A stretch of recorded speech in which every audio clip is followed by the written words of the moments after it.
Hello बच्चों, कैसे आप लोग? सब बढ़िया?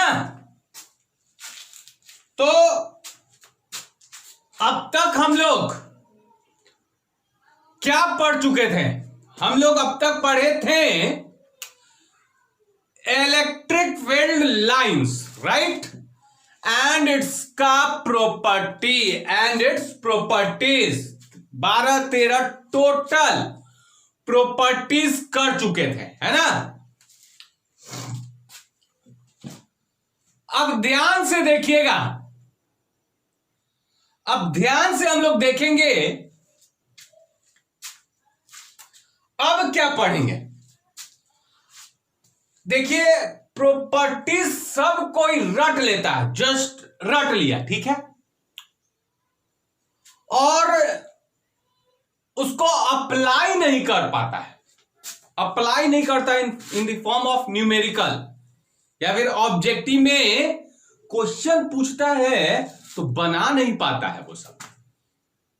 तो आज आइए आपको 2 क्वेश्चन कराएंगे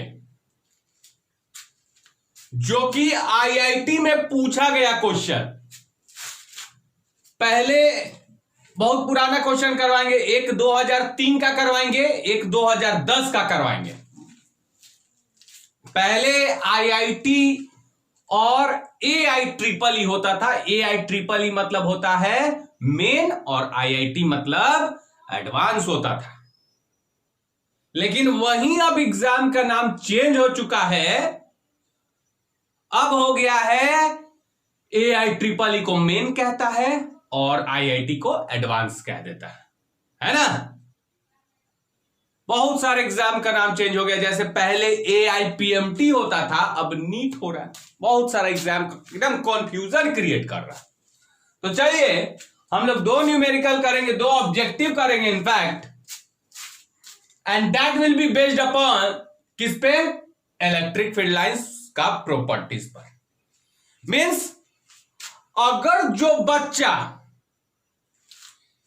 प्रॉपर्टीज नहीं पढ़ा है, if they don't know the properties of electric field lines, इस सब क्वेश्चन को छोड़ दीजिए, नहीं बनने वाला है। If you don't know the properties of electric field lines, then ये क्वेश्चन आपके लिए नहीं है। तो अगर जो बच्चा बैठा है उसके अंदर फीलिंग आया कि अरे हम तो पढ़वे नहीं किए, तो जाके पहले पिछले क्लास को 29, 30, 31 को देख लीजिए और देन कम बैक कीजिए इस न्यूमेरिकल पे, अदरवाइज कोई फायदा नहीं। तो सबसे इस ऑब्जेक्टिव को करने के लिए सबसे मोस्ट इंपॉर्टेंट क्या है? You must have studied electric field lines and its properties, then only you can correct the right option, otherwise आपके बस का बात नहीं है। चलिए तो स्टार्ट करते हैं क्लास नंबर 32, जो कि न्यूमेरिकल होगा। Numerical in the sense objective यहां पे करवाएंगे आईआईटी वाला, और वही बच्चा पढ़ेगा जिसका मीडियम होगा इंग्लिश, इंग्लिश मीडियम, ठीक है ना? तो अब हमारा अब न्यूमेरिकल मतलब ऑब्जेक्टिव स्टार्ट होने वाला है। तो हियर वी गो। देखिए कौन सा? आईआईटी 2003, बहुत सिंपल क्वेश्चन पूछा था, फील्ड लाइंस के ऊपर बहुत सिंपल क्वेश्चन पूछा था। तो क्वेश्चन था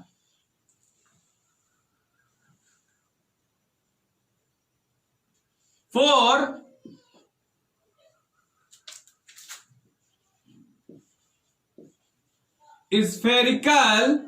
spherical conductor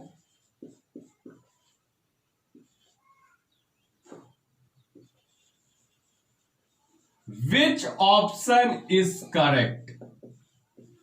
Which option is correct? So we have 4 figures and you have to जज विच ऑप्शन इज करेक्ट। आपको जज करना है। If you know the properties of electric field line then you can easily tick कर दीजिएगा, otherwise फिर आपके बस का बात नहीं। तो देखिए पहला स्पेरिकल, अगर कंडक्टर स्पेयर टाइप का है, ऐसे ये कंडक्टर है, तो देखिएगा पहला फोटो बनाया है ऐसा कुछ, ये कंडक्टर है और कंडक्टर के अंदर इलेक्ट्रिक फील्ड लाइंस ऐसे गुजर रहा है। तो पहला फोटो आपको जज करना है कि ये सही है या गलत है। दूसरा ऑप्शन जो दिया गया है, ये ए ऑप्शन था, ये बी ऑप्शन, ये कंडक्टर है और ऐसे ऐसे इलेक्ट्रिक फील्ड लाइंस ऐसे गुजर गया। ये एक ऑप्शन हुआ। दो ऑप्शन, सी ऑप्शन बोला गया, ये कोई कंडक्टर है, इलेक्ट्रिक फील्ड लाइंस ऐसे आया, मुड़ के ही कोई जादू हो रहा है क्या, ऐसे मुड़ उड़ के जा रहा है वाह।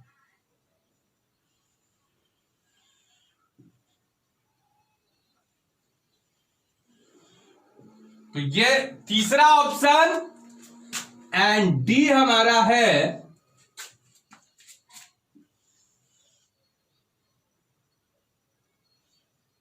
अच्छा, ये बात।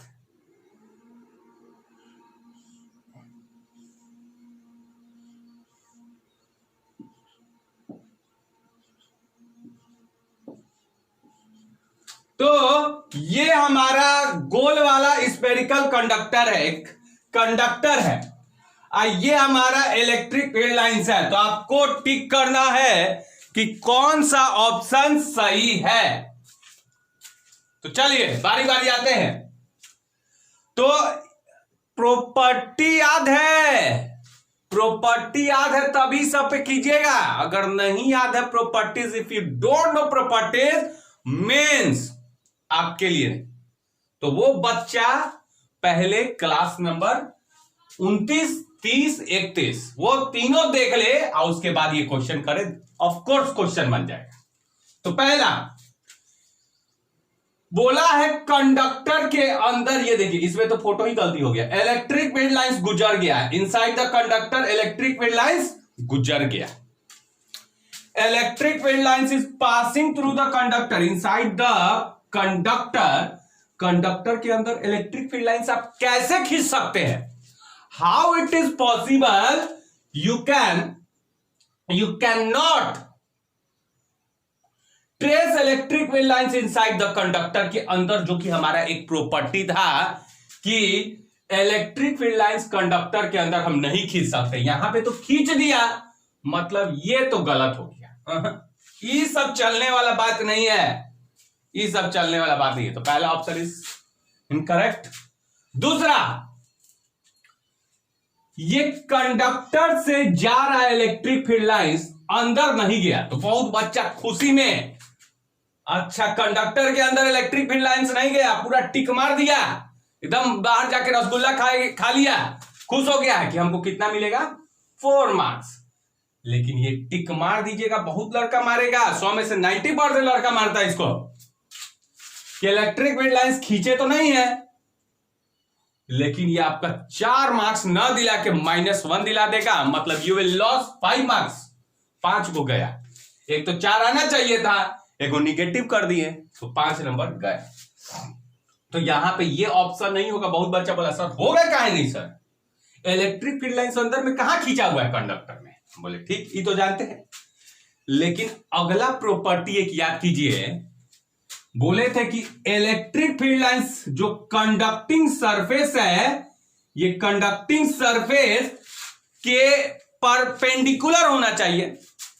ये इलेक्ट्रिक फील्ड लाइंस एक प्रॉपर्टी लिखवाए हैं, electric field lines are always perpendicular to surface of conductor या conducting surface. Electric field lines are always perpendicular to conducting surface. तो ये देखिए कहां परपेंडिकुलर है? परपेंडिकुलर कब होता है? जब ऐसे हो जाए, इलेक्ट्रिक फील्ड लाइन ऐसे हो, ऐसे ऐसे ऐसे, तो ये सब परपेंडिकुलर होता है। ये परपेंडिकुलर नहीं है। तो एक तो प्रॉपर्टीज क्लियर था कि इलेक्ट्रिक फील्ड लाइंस अंदर में नहीं खींचा गया, लेकिन दूसरा गलती हो जाएगा कि इलेक्ट्रिक फील्ड लाइंस परपेंडिकुलर नहीं है, तो ये भी नहीं चल पाएगा, है ना, ये भी नहीं चल पाएगा। अब देखिए सी ऑप्शन क्या है। सी ऑप्शन बोला है कि इलेक्ट्रिक फील्ड लाइंस ऐसे आया, ऐसे घूम के, बोले बताइए, सरफेसों पे नहीं गया, घूम गया ऐसे ही। कोई जादू हो रहा है कि घूम घाम के जा रहे हैं? जब भी सरफेस पे आना चाहिए 90 डिग्री पे होना चाहिए, तो सरफेस पे नहीं टकराए, मतलब कुछ भी दे दीजिएगा 80 है तो ये आपका गलत हो गया, because once electric field line ऐसे मूव कर रहा है तो यहां टकराना चाहिए, एटलीस्ट 90 डिग्री पे तो टकराना चाहिए, तो ये भी गलत। अब इसको देखते हैं। एक तो इलेक्ट्रिक फील्ड लाइंस अंदर में खींचा नहीं है, खुश हो गए हम। वाई हम खुश है?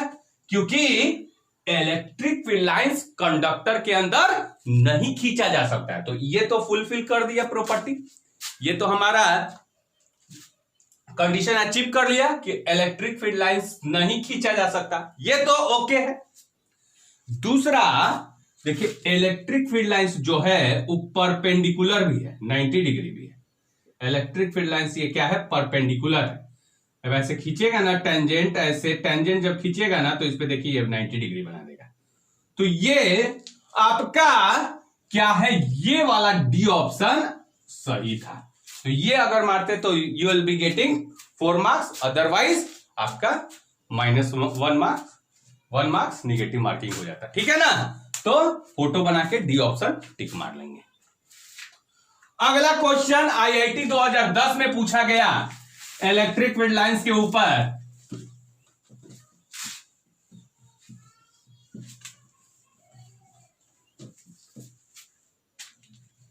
तो अगला क्वेश्चन है, what will be sign of Q1 charge and Q2 charge? Also find out the ratio of magnitude of charges Q1 and Q2, ठीक है। इसमें एक फोटो दिया हुआ था, ये कोई चार्ज है Q1, ठीक है, और ये है कोई चार्ज है Q2, ठीक है। तो देखिए Q1 से ऐसे 1 2, इसको मिटा देते हैं, लंबा हो गया, इतना ही में बंद कर देते, ठीक है। 3 4 5, सावधानी से कहीं कट ना जाए, बीच में कट जाएगा तो electric field lines never intersect each other, है ना। चलिए 6 हो गया, इधर में ऐसे दिया होता है 1 2 3 4 5 6, ठीक है। ये सब बाहर निकल रहा था इलेक्ट्रिक फील्ड लाइंस, एंड एक ऐसे था 1 2 3 1 2 3 1 2 3। तो ऐसा कुछ क्वेश्चन था, फोटो बना हुआ था, ठीक है। तो आपको सबसे पहले बताना था ये Q1 और Q2 का साइन, मतलब Q1 प्लस पॉजिटिव चार्ज होगा कि निगेटिव चार्ज होगा, Q1 कैसा चार्ज होगा, Q2 कैसा चार्ज होगा। तो पहले आपसे पूछा था what will be the sign of Q1 and Q2। तो अंडरस्टूड है, प्रॉपर्टीज में हम पढ़ाए हैं कि पॉजिटिव चार्ज से इलेक्ट्रिक फील्ड लाइंस बाहर निकलता है। तो देखिए इससे इन सब से एक बात कंफर्म होता है, इलेक्ट्रिक फील्ड लाइन से कंफर्म होता है कि Q1 विल बी पॉजिटिव, कारण साइन इसका पॉजिटिव होगा। क्यों? क्योंकि हम लोग जानते हैं पॉजिटिव चार्ज से इलेक्ट्रिक फील्ड लाइन बाहर निकलता है। तो निकला है ना बाहर, सब में एरो देखिए, तो एरो क्या है, बाहर निकला हुआ है। इन अ सेम वे Q1 तो पॉजिटिव पता चल गया, Q2 में इलेक्ट्रिक फील्ड लाइंस अंदर आया है, Q2 में इलेक्ट्रिक फील्ड लाइंस अंदर आया है। एरो को देखिए, Q2 में इलेक्ट्रिक फील्ड लाइंस अंदर आया है। तो जब अंदर आया है तो Q2 क्या हो जाएगा, Q2 विल बी निगेटिव। तो हम क्या बोलेंगे, पहला आपका आंसर आ जाएगा Q1 is positive and Q2 is negative, है ना। और दूसरा आपसे पूछा है Q1 एंड Q2 का मैग्नीट्यूड का रेशियो, मतलब वो find out the ratio of magnitude, मतलब Q1 का मैग्नीट्यूड और Q2 का मैग्नीट्यूड।